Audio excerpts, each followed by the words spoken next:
जेव्हा सार्वजनिक जीवनात किंवा प्रशासनात वावरणाऱ्या एखाद्या मोठ्या व्यक्तीवर किंवा यंत्रणेवर गंभीर आरोप केले जातात तेव्हा समाजकारण आणि राजकारण ढवळून निघतं। अशीच घटना उबाठा गटाचे माजी खासदार विनायक राऊत यांच्या कुटुंबात घडली आहे। विनायक राऊत यांचा मुलगा नगरसेवक गीतेश राऊत यांच्या विरोधात त्यांच्या पत्नी गिरिजा राऊत यांनी कौटुंबिक हिंसाचाराची तक्रार दाखल केली आहे।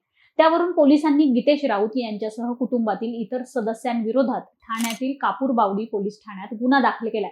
त्याचबरोबर 3 भोंदू बाबांवर गुन्हा दाखल केला असून त्यातील फिरोज बाबा याला अटक केली आहे। या तक्रारीमध्ये केवळ कौटुंबिक छळाचंच नाही तर जादूटोणा विरोधी कायद्यान्वये अत्यंत गंभीर आणि अघोरी कृत्यांचे आरोप करण्यात आलेले आहेत। गीतेश राऊत यांच्या पौरुषत्वावर देखील गंभीर आरोप करण्यात आलेत। सगळ्या प्रकरणावर विनायक राऊत यांनी काय उत्तर दिले आणि या संपूर्ण प्रकरणाला काही राजकीय किनार आहे का हे सगळं आपण या व्हिडिओत पाहू। नमस्कार, मी अनुजा आणि तुम्ही पाहताय कार्यारंभ। गिरिजा राऊत यांनी पत्रकार परिषद घेऊन आणि पोलिसात दाखल केलेल्या FIRच्या माध्यमातून आपल्या लग्नानंतरच्या 7 वर्षातील त्रासाची आपबीती सविस्तरपणे मांडली आहे। या तक्रारीनुसार 2016 मध्ये एका विवाह संस्थेमार्फत त्यांचं लग्न गीतेश राऊत यांच्याशी जुळलं होतं।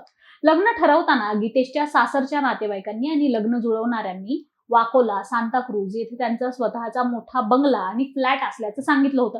मात्र प्रत्यक्षात लग्नाची वरात एका झोपडपट्टी भागातील निवासस्थानी गेली, ज्यामुळे आपली सुरुवातीलाच फसवणूक झाली असा दावा त्यांनी केलाय। या फसवणुकीबद्दल विचारणा केली असता त्यांना उलट उद्धट उत्तरं देण्यात आली आणि तिथूनच त्यांचा मानसिक छळ सुरू झाला। यानंतर गिरिजा राऊत यांनी आपल्या वैवाहिक आयुष्याबद्दल अत्यंत गंभीर आरोप केले, ज्यानुसार त्यांचे पती गीतेश राऊत हे पुरुष म्हणून सक्षम नाहीत आणि सासरच्या लोकांना याची आधीपासून कल्पना होती। लग्नानंतर उटी येथे 6 दिवसांच्या हनीमून दरम्यान पतीने त्यांच्यापासून दुरावा ठेवला होता। शारीरिक जवळीकता लग्नात महत्वाची नसते असं सांगून त्यावेळी जवळीक टाळली। त्यानंतर त्यांनी ऑस्ट्रेलिया, न्यूझीलंड, स्वित्झर्लंड अशा अनेक आंतरराष्ट्रीय ठिकाणी प्रवास केला, पण प्रत्येक ठिकाणी हाच अनुभव आल्याचं गिरिजा राऊत सांगतात। भारतात आल्यावर कम्फर्टेबल नसल्याचं किंवा घरात आईला व मदतनीसाला आवाज जाईल अशी वेगवेगळी कारणं देऊन जवळीक टाळली आणि विचारणा केली असता त्यांना शिवीगाळ व जबर मारहाण केली।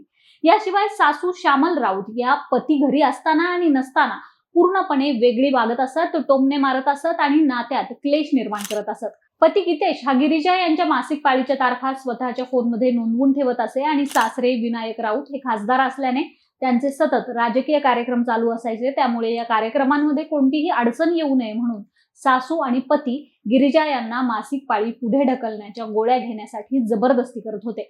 यामुळे गिरिजा यांच्या प्रकृतीवर गंभीर परिणाम झाला आणि डॉक्टरांनी या गोळ्या देण्यास सक्त मनाई केली। तरीही त्यांना दमदाटी करण्यात आली आणि डॉक्टरांकडे जाताना सर्व काही सुरळीत सुरू आहे असं सांगण्यासाठी त्यांच्यावर दबाव टाकण्यात आला। या प्रकरणातील सर्वात धक्कादायक आणि अघोरी भाग म्हणजे राऊत कुटुंबावर लागलेले जादूटोण्याचे कलम असून गिरिजा यांचा असा आरोप आहे की पतीचं नपुसकत्व लपवण्यासाठी सासरच्या लोकांनी त्यांच्यावर बाहेरची बाधा किंवा करणी झाल्याचा खोटा बहाणा केला आणि भोंदू बाबांकडून अघोरी उपचार करून घेतले। यामध्ये त्यांचे चुलत सासरे आबा राऊत यांनी स्वतःच्या अंगात देवीचा संचार आणून जोपर्यंत बाधा दूर होत नाही तोपर्यंत पती पत्नीत शारीरिक संबंध येऊ नयेत असं सांगितलं। त्यानंतर सावंतवाडीचे फिरोज बाबा यांनी डोक्यावर लिंबू कापून अघोरी कृत्य केलं।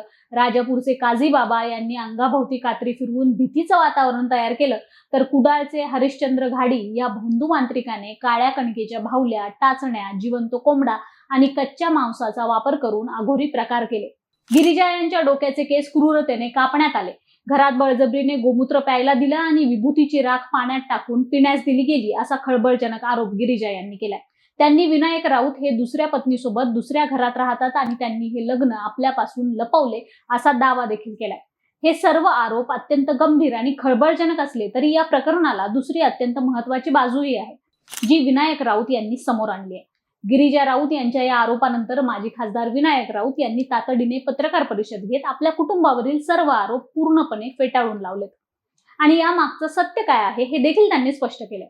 विनायक राऊत यांच्या दाव्यानुसार गेल्या 3 वर्षांपासून गीतेश आणि गिरिजा हे एकत्र राहतच नाहीत, ते एकमेकांपासून पूर्णपणे वेगळे राहत आहेत। गिरिजा राऊत ज्या घटनांचा उल्लेख करत आहेत त्या 2018 मधील आहेत। त्यामुळे जर या घटना इतक्या वर्षांपूर्वी घडल्या होत्या तर तब्बल 8 वर्षांनंतर म्हणजेच 2026 मध्ये ही तक्रार का केली जातीये असा सवाल विनायक राऊत यांनी उपस्थित केला असून या संपूर्ण टायमिंगवर त्यांनी संशय व्यक्त केलाय। विनायक राऊत यांनी असा दावा केलाय की हा छळाचा किंवा जादूटोण्याचा मामला नसून पैशांची अवाजवी मागणी पूर्ण न झाल्यामुळे सूडबुद्धीने केलेली ही एक पूर्वनियोजित तक्रार आहे। त्यांनी गिरिजा राऊत यांच्याकडून आलेल्या नोटीसमधील मागण्यांची यादी जाहीर केली, ज्यानुसार गिरिजा यांनी दर महिन्याला खर्चासाठी 5 लाख रुपयांची मागणी केली होती. तसेच मानसिक नुकसान भरपाई म्हणून 2 कोटी रुपये, या व्यतिरिक्त 10 कोटी रुपयांची अधिकची रक्कम, राहण्यासाठी 5 रूमचं हक्काचं घर आणि एक ऑटोमॅटिक गाडी मागितली होती. विनायक राऊत यांनी स्पष्ट केलंय की गीतेश आणि गिरिजा यांची सध्या कोर्टात घटस्फोटाची केस सुरू आहे आणि या कायदेशीर लढाई दरम्यान या अवाजवी मागण्या पूर्ण होत नाहीत हे पाहिल्यावर कुटुंबावर दबाव टाकण्यासाठी गिरिजा यांनी हा खोटा गुन्हा दाखल केलाय. अघोरी उपचारांच्या आणि जादूटोण्याच्या सर्व दाव्यांचं त्यांनी स्पष्ट शब्दात खंडन केलं असून आम्ही असल्या कोणत्याही अघोरी प्रथा मानणारे किंवा त्या पंथातले नाही असं त्यांनी सांगितलंय. तसेच जेव्हा हे कथित प्रकार घडले तेव्हा गिरिजाचे आई वडील नेहमी त्यांच्या सोबत असायचे, मग त्यांनी तेव्हाच याला विरोध का केला नाही किंवा तक्रार का केली नाही असा प्रश्न विचारत सध्या या संदर्भात आम्ही न्यायालयात गेलो आहोत आणि कायदेशीर मार्गाने लढा देत आहोत असं विनायक राऊत यांनी सांगितलंय. आता जर आपण या संपूर्ण प्रकरणाच्या राजकीय पैलूकडे पाहिलं तर विनायक राऊत हे केवळ एक कुटुंब प्रमुख नाहीत, तर ते उद्धव बाळासाहेब ठाकरे गटाचे एक अत्यंत ज्येष्ठ नेते, माजी खासदार आणि सिंधुदुर्ग रत्नागिरी परिसरातील पक्षाचा एक मोठा आणि महत्वाचा चेहरा आहेत. तसेच त्यांचे सुपुत्र गीतेश राऊत हे देखील मुंबई महानगरपालिकेत नगरसेवक राहिलेले आहेत. त्यामुळे अशा मोठ्या राजकीय कुटुंबातील अंतर्गत वाद जेव्हा जाहीरपणे समोर येतो तेव्हा त्याला राजकीय रंग लागणं अपरिहार्य ठरतं. स्वतः गिरिजा राऊत यांनी पत्रकार परिषदेत मान्य केलंय की विनायक राऊत यांची राजकीय पार्श्वभूमी अत्यंत मजबूत असल्यामुळे त्यांनी सुरुवातीला तक्रार करण्याचं धाडस केलं नाही, कारण कुटुंबाच्या राजकीय वजनाचा एक दबाव त्यांच्यावर होता. दुसरीकडे विनायक राऊत यांच्या समर्थकांचं आणि राजकीय विश्लेषकांचं असं म्हणणं आहे की हा वाद पूर्णपणे वैयक्तिक आणि कौटुंबिक स्वरूपाचा आहे, जो घटस्फोटाच्या केसपर्यंत पोहोचलेला आहे. मात्र विनायक राऊत हे ठाकरे गटाचे मोठे नेते असल्यामुळे विरोधकांकडून आगामी निवडणुका किंवा राजकीय संघर्षात या मुद्द्याचा राजकीय फायदा घेतला जाण्याची दाट शक्यता नाकारता येत नाही. विनायक राऊत यांना राजकीय दृष्ट्या अडचणीत आणण्यासाठी या प्रकरणाला मुद्दाम हवा दिली जात आहे का, असाही एक सूर राजकीय वर्तुळात उमटतोय. या गुन्ह्यामध्ये भारतीय न्याय संहिता BNS अंतर्गत आणि जादूटोणा विरोधी कायद्याची अतिशय गंभीर कलम लावण्यात आली असून तपास अधिकारी पोलीस निरीक्षक संदीप परमेश्वर धोंडे यांच्या मार्गदर्शनाखाली कापूरबावडी पोलीस याचा सखोल तपास करत आहेत. हे प्रकरण एका मोठ्या राजकीय नेत्याशी जोडलेलं असल्यानं पोलिसांनी कोणत्याही राजकीय दबावाला बळी न पडता निष्पक्ष आणि पारदर्शक तपास करणे अत्यंत गरजेचे आहे, जेणेकरून सत्याची बाजू समोर येईल. तर हे होते विनायक राऊत यांच्या कुटुंबावर झालेले गंभीर आरोप आणि त्यावर विनायक राऊत यांनी दिलेलं स्पष्टीकरण. एकीकडे सुनेने लावलेले अघोरी छळाचे आरोप अत्यंत धक्कादायक आहेत, तर दुसरीकडे सासरच्या मंडळींनी केलेला पैशाच्या मागणीचा आणि विलंबाने केलेल्या तक्रारीचा दावा या प्रकरणाला एक वेगळंच वळण देतोय. हे प्रकरण सध्या न्यायालयात आणि पोलिसांकडे असल्याने कायदा आपलं काम करेल आणि लवकरच सत्य सर्वांसमोर येईल.